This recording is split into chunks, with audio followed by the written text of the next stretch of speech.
everyone. This is Caitlin. And this is Lacey. And this is Women in the Trailer Industry.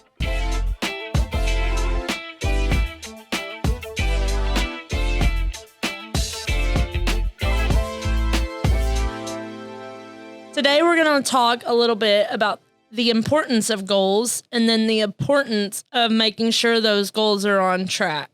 So here at the Trailer Parts Outlet, we have what we call rocks. And essentially for the rest of the world, those are goals. But for EOS that we've implemented, we call them rocks. And it's really just 90-day priorities that we want to get done. There's department level, there's company level, and there's individual level. So today we're going to talk about the importance of those 90-day priorities and then also how to keep pulse on that and kind of what keeping pulse means in detail. So the importance, I'll start with that, of a rock is a goal that you set either, like Caitlin said, in your company or your department or whatever that might be, whatever your group is that you're working on. You're setting a goal to get your company one step closer to your company's year goal. So whatever that is at the end of the year that you've set at the beginning, this is where we want to be at the end of the year. If that's revenue, if that's packages sent out, if that's engagement, what does that look like for your company? So your leadership level is going to set that year goal. And then every department within the company is going to set rocks, which are 90-day goals. So every quarter you're going to have a goal that you are trying to get to help us meet that company year-end goal. Yep. And then also, it kind of derives from, if everything is important, nothing is important. Right. So like, what is our top priorities for this quarter? What do we have to get done? What should actually wait till next quarter? And then really go from there. And then also you just have to make sure they are SMART. And that acronym is used a lot, but specific, measurable, attainable, relevant, and timely.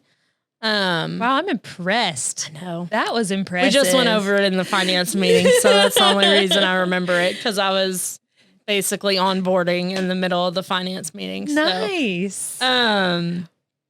So yeah, that's a rock. Yeah.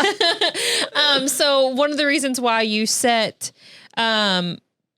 pretty much metrics or like check-ins, is it on track? Is it off track? What does that mean? First of all, you have to see, what does done look like? Mm-hmm. So what in your rock, this is what your goal is. What does done? If you say I'm done with that goal, what does that look like? So first you have to see what that is. Mm-hmm.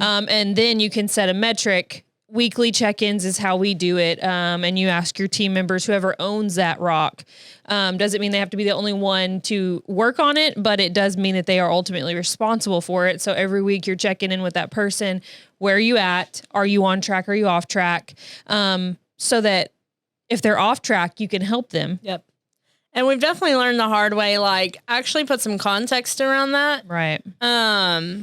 And this has actually just happened to us in the finance meeting, but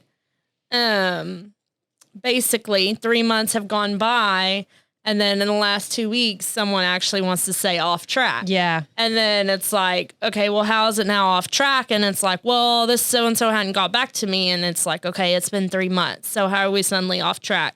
So definitely identifying how to not get behind. Like, do you have to put measurables around it? Okay, in month one, or milestones, I think. Milestones, yeah. In month one, what am I going to have done? And then if that's not done, then it's off track at that point. Month two, what am I going to have done? Month three, is it going to be completed?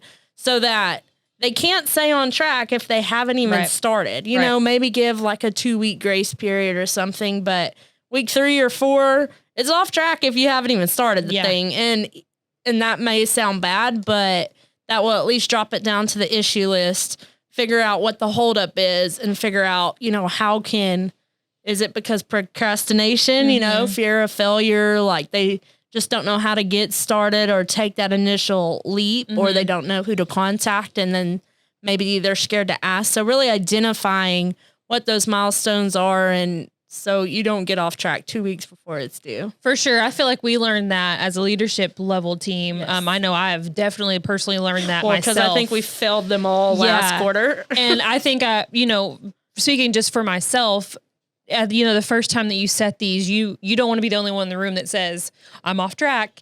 deep down, if you haven't started it, you're off track, first of all. But sometimes it's scary to say that out loud. And the fear factor of that is, I think you hit on a little bit, is maybe you don't even know where to start. But if you don't drop it down as an issue to say, I'm off track on this, and here's why I'm off track, I don't know where to start, and get people's collaboration and like their input on where they think you should start and getting the ball rolling, then you're going to find yourself in the last month or the last 2 weeks of the quarter and being like, oh crap. Yep. This ain't going to get done because it was off track the whole time. And now I'm just now saying something because I'm about to have to answer for it, you know? So definitely outline that. Then the next thing, and this is just more of what not to do, but definitely don't make it reliant on someone else. We went over this with everyone when I helped Sister Rock meeting, but basically make it where they weren't relying on anybody to complete their rock. And it was a kind of hit on that. And so when we left that meeting, we thought it didn't, but then they were trying to derive all their answers from IT instead of doing all the research. And so it was like, I don't know, obviously that was miscommunicated, but really making sure that you're able to source all that information yourself, and whether it's just a research and propose of something you want to happen and then going from there versus trying to implement and do all of those things. Yeah. And I think that speaks to the attainable part of that. So you'll figure out along the way, just as you trial and error it. But one thing that we figured out is if it's a big goal, right? It's going to require a lot of your man time, or it's going to require a lot of resource, or it's going to require a budget that you don't have built into your budget yet. Those kinds of things, it's okay to start with a research. That can be a goal, just to research it or develop a plan. You can start there. Like, that still gets you one step closer to what you're trying to be, instead of saying, yeah, we're going to get this done. Yeah, maybe you can kind of gauge as you start doing it and making those goals, what's going to be that type of thing that's going to make you have to take steps versus tackling the whole thing in that one quarter. Another thing is taking on too many. So it's kind of inevitable that we've experienced that you create your rocks, at least for the leadership team, at the quarterly, and then as kind of every week you go into a leadership team meeting, then certain things get dropped down to issues. And then you're like, I really have to take care of this, but I can't do it in 7 days. So that then becomes a rock. And so then it goes back to, well, now you may have 10 rocks. And honestly, there's not going to be any way you're going to be able to get those accomplished, especially if you took one very big rock. Yeah. Like at that point, nothing else matters. And it's all going to have to wait, or someone else is going to have to take responsibility and do it. But just also, keeping your rocks to, timely, relevant, attainable, any of those. Yeah. Are you actually going to get it done? Are you actually going to be able to get it all done after you delegated or whatever? And then just really remembering that a good sweet spot is 5 to 7. You don't want to really take on more than that.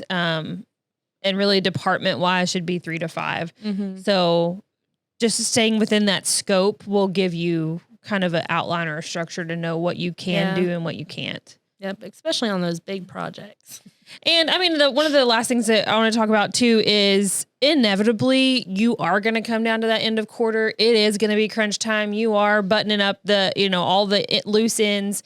You're doing all these things. And then as we've learned this week, we're in the last week and a half of the quarter, and our internet keeps going out, and our AC breaks, and our software that pushes through our orders, we had to update that. And so it's out for a week, and we're doing things manually. So there's going to be things, these are just examples, and that doesn't mean it's an excuse, but it is going to be life, and it is going to happen. Maybe you don't save your files the right way and you lose all your videos, but I mean, this is one thing that is going to happen. And you got to prepare for it. It is life. And so if you're not checking in weekly and you don't know if you're on track or off track, if you're off track and crunching at the end, you're going to miss it. Like things are going to happen and you're not going to meet your goal. Yep. And that definitely speaks to the point earlier of, if nothing's been done that first month, then you're automatically off track, because it's going to bite you in the butt when all this stuff happens and you can't get caught back up because the world is against you at that point. But definitely. So tell us a little bit about at the end of your quarter, what kind of percentage of accomplishment should you see? Well, that would be good if I knew that answer. But I want to say it's 90%. Yeah. 80%. For the leadership level, it's 100% done. Yes. On the company On the company aspect. rocks, yeah. And then for the personal level, it's 80% completion. Right. So. Yeah. See, I asked you because I wasn't sure. So. I knew 80%-ish. Yeah. Ish. So, but I mean, so there's no harm really done, but this is a tool that keeps you accountable. So then if you're constantly not hitting your rocks and if you're constantly not getting it done in a timely manner, then that kind of speaks to what you got going on, you know? This is a new implementation for our company. Everyone just this last quarter finally took their first rocks, I believe. And then, you know, this next quarter, all of them, you know, last quarter, we all got a feel for it. Then now they're all getting a feel for it. And so I'm excited to see what everyone's rocks will be for this next quarter or if they won't be taking any. Because they're scared to live it up. But it'll definitely be interesting to see the feedback from everyone and see how they perceived. And then also to even talk about, okay, these are all the things we've got accomplished as a company in this one quarter. And that's the cool part is going back on the, you know, this last quarter when we were looking back, we were like, oh, we failed all of those. So we need to figure out what we're doing.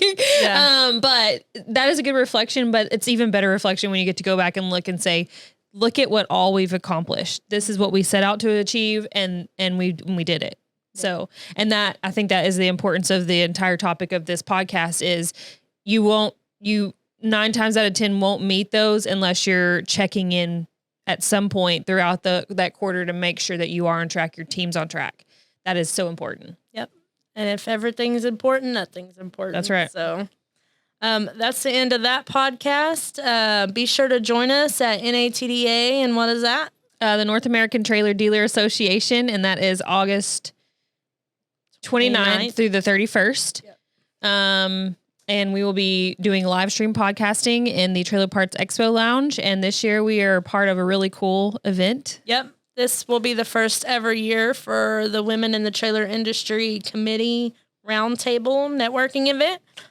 We will have wine and cheese and then also a roundtable with topics and discussion. So if you haven't registered for NATDA yet, be sure to register your badge, click on the box if it's not sold out already, and then be sure to join us. Yep, for sure. We are excited.